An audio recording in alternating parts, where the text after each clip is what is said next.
presentation. I'm trying to highlight here the need for the second phase of reform in the power sector. The first phase of reform, initiated in 1992, has yielded excellent results. It's set the sector rolling. Now the stage is set for the second phase of reform. With that little overview, I would like to rush through my very brief presentation. In this presentation, I'm going to talk about what did the reform do for us on the generation side, and what is in store in the 12th plan, and issues relating to distribution reform. That's the second phase of reform we want. A glimpse of it, and the challenges in finance, technology, manpower, strategy, innovation, and a little case study of the turnaround we achieved in a public-private model in Delhi.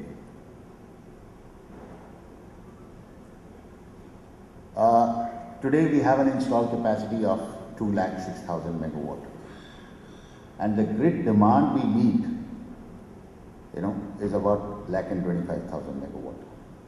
It does not mean that we have a surplus of around 80,000 megawatt. So where is the constraint? The constraint is on the transmission and distribution side. You have generation capacity. We are just utilizing 60% of our installed capacity because we lack the last mile connectivity, that required transmission and distribution network to reach that power to the end user. So we are bottling up power. So there is a huge pileup of new connection pendency in every state. You see there are 70,000 megawatt of our power is getting consumed by the pump sets. A lot of electrification for the railways and other public transport yet to be done. So there is a lot of work to be done on the distribution and transmission side. If you look at China and India, in 1991, end of 1991, when we set about the power sector reform, China and India had a capacity. China had almost 2.5 times the capacity of what India had, and their grid demand was close to about 125,000 megawatt. And we had a grid demand close to about 55,000, 57,000 megawatt in that time. Today, China's capacity is 9.5 lakhs. And they have a grid demand close to about 7.4 lakh megawatt. We have achieved 206,000 megawatt in this 20 years time. And the grid demand is almost 2.5 times of what it used to be in 1991. There is a comparison of a whole lot of economic development indicators given on the table below. So that established a direct correlation between the development in the power sector and the development in the economic status of that country. Now, if we analyze a little bit of the Indian context, in Delhi, power was introduced in 1905. From 1905 to 1947, or 42 years' time, we inherited about 1,400 megawatt from the erstwhile British system. From 48 to 1991, there's another 43 years. That's when all those state utilities were, SEBs were put in place, and NTPC came into existence, and all those central PSUs came into existence. So we had some accelerated growth. So from 1,400 megawatt, we grew to about 64,000 megawatt. Then the reform was introduced. And in last 20 years, from 64,000 megawatt, we have added another 135,000 megawatt Today we have a grid connected capacity of 2,06,000 megawatt. This excludes the captive and cogeneration capacity. So that's 213% growth in 20 years' time. Why did this happen? This happened because there was some enabling environment created. Three basic interventions. Administrative framework was clearly defined. A legal framework was defined, and a finance framework was defined, all focused on the generation side. The administrative framework defined what are the kind of clearances required for the project. There was a specific cell created to promote investments and to facilitate it, and all clearances were given time bound, more or less. The legal framework, we had the Arbitration Act brought at par with UNCITRAL.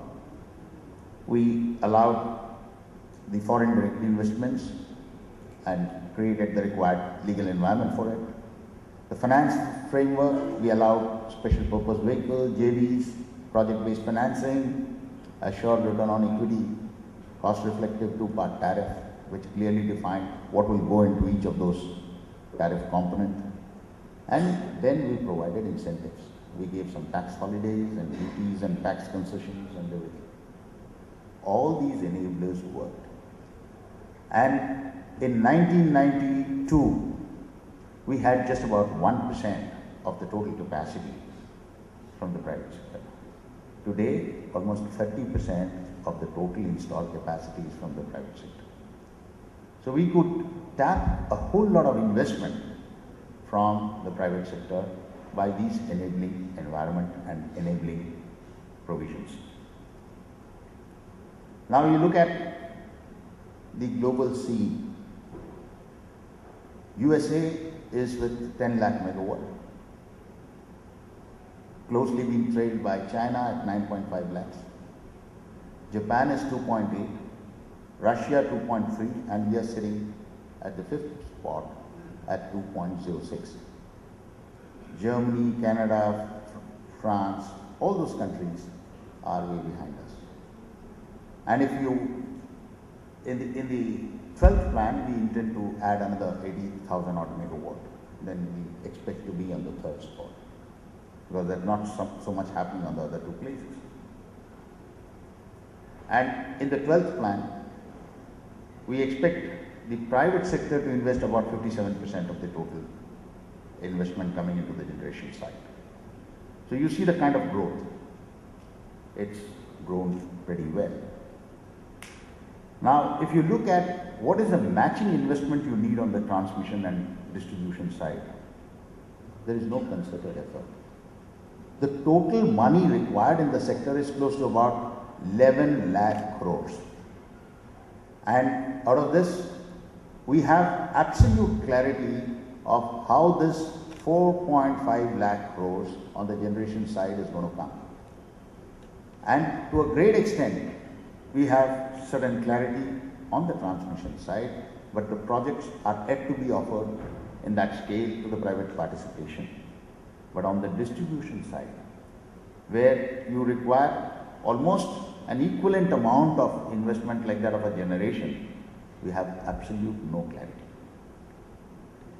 So if you have to create those capacity to actually take that power being added on the generation side to the consumers, then you got to match up that 88,000 megawatt, assuming that you have the same level of redundancy, match up that amount of capacity addition to evacuate that 88,000 megawatt you plan to add in the 12th plan. And it costs. And there is a CEA norms which says that for every megawatt you add on the generation, you got to add 2.1 times that capacity on the distribution side to maintain the diversity factor, because not all that power is flowing through the same transformer. So if that ratio is to be maintained, you know what is the kind of capacity you got to add on the distribution side.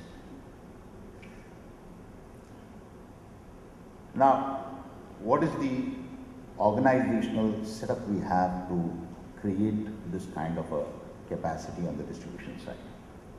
you have 71 players, and out of the 71 players, you have 17 players on the private sector, and the rest is in the public and government bodies. This 17 players control just about 3.8% of the total distribution assets or license area in this country.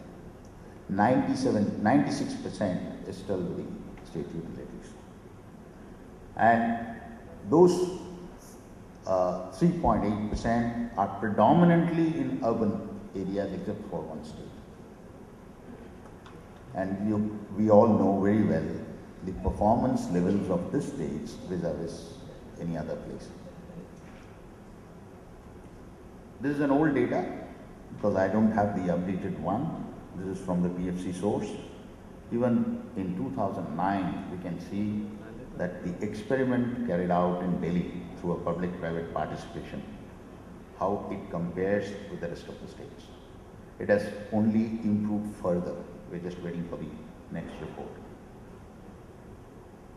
Now, getting into specific, it cost ballpark about 2.3 crores to create a megawatt of distribution assets. When we talk of distribution assets, we talk about the primary distribution the primary transformation at the EHV level to the medium voltage level, then from the medium voltage level to the low voltage level, and then we take it to the consumer. So that's to add the 12th plan capacity and to also cover up the deficit on the 11th plan or deficit till date. You need to create about 108,000 megawatt of distribution assets in the country. So that's 5.2 lakh crores of capital requirement. Assuming a debt equity ratio, you can understand what is the kind of equity we need, and that's about 1.5 lakh crores and 3.65 crores from debt. Are the distribution companies ready for this kind of a capital? It's a regulated business. They have a fixed return on equity. There are margin pressures, and all the utilities, distribution utilities, have very poor balance sheet. Unlike in a generation project, these are raised only on the strength of their balance sheets. So if their balance sheets are going to be weak, they can't raise capital. So they have unpredictable revenue. There's nobody, they don't have a revenue generating contract. They just supply and they wait for 2 months before they can, 2 months or a month to realize their, energy charges. So these are the typical problems of a distribution utility, and we now have to accelerate private engagement. If you have to add this kind of capacity, you have to allow reasonable profits. There has to be some special funds to be assigned for the distribution sector. If they all have to raise capital on the strength of their balance sheet, they are going to be expensive. So if you want to have those matching capacities created on the distribution and transmission side, you've got to have some special funds coming in, and those funds with attractive rates have to be made easy. But today you have this GAIN, URM, the RAPDRP, RGGVY, and unfortunately none of them are available to a private distribution utility. They're all earmarked only to state utilities. So you can't have this kind of, disparity if you want to really accelerate development on the distribution side. We seem to follow the same old technology. Things have changed globally. If you look at the kind of transformation which we are doing, see, right from the day when we introduced electricity in the country, we seem to be transforming from 220 or 132 kV to either 33 or 66 kV level, and then again from 33 to 11 kV level, and then from 11 to 415 volt at which we supply at homes. Maybe it's time for us to eliminate the voltage. it makes sense that if we can go directly from 220 to 33 and 33 to 415, it will help contain a whole lot of capital cost and eliminate a voltage level. I think the insulation levels have improved so that it will bring down our pressures on the land, capex, manpower, O&M, all those advantages could be reaped. So it's time for us to look at these alternatives.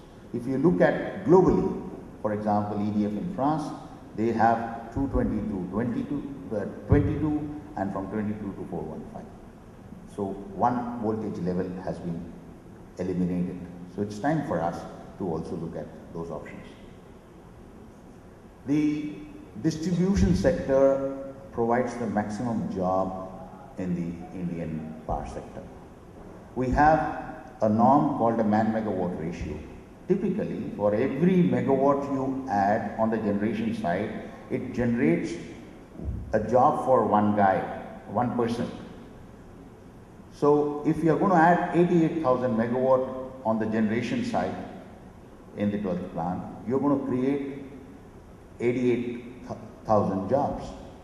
And on the transmission side, for every 10 megawatt, you need a guy with a level of automation. So that means you're just going to create 8,800 jobs.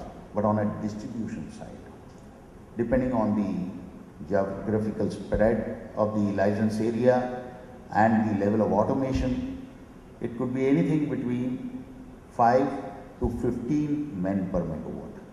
See, in a place like Delhi where we have a good level of automation and it's compact, where you could reach any of your customer within 2 hours, so there you can manage with 5% per megawatt. But if you some place like Uttar Pradesh or Odisha or some Madhya Pradesh, you could require anything up to 15 men per megawatt. So for 88,000, you know, you're talking of millions of jobs. So you're going to create 1 million jobs. Unfortunately, none of the institutes create specific persons for distribution sector. A distribution sector is more focused on the medium voltage and low voltage system. Most of our engineering colleges are focused on the ultra high voltage and extra high voltage systems. And they just talk about, you know, high technology. But what impacts the common man is the medium volt and low. And it's beyond the technological things. He's got to have the ability to be handling people because he's amidst them. They're going to be breathing on his neck when, you know, he's working for them. So he has to have the knack of handling both people skill and technological skill are required. You require special training for them. So there's a huge requirement there. So this is the area which is going to create jobs, both directly and indirectly. So you need special training centers. Most of these discoms, they just pick up guys and they have to actually adapt them to the sector. You don't get a ready-made chap. And you look at any of the training institute, there are no institutes to be actually preparing a skilled person for the distribution sector. And all the power sector strategies seem to ultimately stop at the distribution side. When you say India is one of the lowest per capita consumption and the economic indicators are raising per capita consumption, the buck seems to stop at the distribution level. When you talk of an open and flexible market, again, when you want to reduce the AT&C losses and contain the cost of supply, again the issue seems to be with the distribution side. And if you want to enhance the quality and reliability of supply to your consumers, again, only the distribution company contributes on these areas. So it's time that we all focus onto the distribution side because the real benefits of development in the sector can only be delivered by the distribution company. There is a lot to be done on the innovation side. Power sector lacks absolutely any innovation. There is hardly anything spent on the research and development. It's time that the institutes and the research institutes and the utilities collaborated and they took those issues to them and people specific innovation. Yesterday I liked the presentation of Mr. Chinoy, that there is a need for innovation here. To just give you an example, we are all very used to segmenting the sector based on user class. What I mean is, historically we say electricity being consumed by 4 different consumer class: agriculture, domestic, industrial and commercial. But a real application, from a utility point of view, we find that irrespective of the user class, electricity is used only for 4 applications. One is you use it for lighting, 2 is you use it for either heating and cooling, 3 is you use it for pumping, and 4th is you use it either for attraction and drive. Out of that, the heating, the pumping itself takes about 45 to 50% of our total load. So that there has to be a mindset change, and we have to find out whether electricity is the right medium to meet that application. Whether we can meet it through a renewable source or through a conventional source, all that need to be researched and innovated. So these are some of the areas we got to focus on. So I made a small grid saying that what is available on the phase 1 of the reform. We had a cost reflective tariff for generation and transmission that's not reflected, that's not available on distribution. There are tax holidays available for generation and transmission, which is not available for distribution. The financing for generation and transmissions happens through the revenue on the basis of the revenue generating contracts like the PPA or the bulk power agreements, whereas the financing for a distribution sector happens on the strength of the balance sheet. And as far as transparency of cost and expenditure in tariff petitions are concerned, the distribution is the most transparent sector as compared to the generation and transmission sector. Everywhere else you just have an audited certificate. Here every single transaction, power purchase or otherwise, is fully transparently available to the regulator. So these are some of the things. So to the second phase of reform, in terms of administrative framework, we need a similar administrative framework interventions, we need a regulatory framework interventions, and we need a financial framework interventions so that we can accelerate the development of the distribution side. So with this, I was just thinking of 2 models, but do we have time? So we have to wind up. We don't have time, so I'll just leave these options for the questions. Yeah, thanks a lot.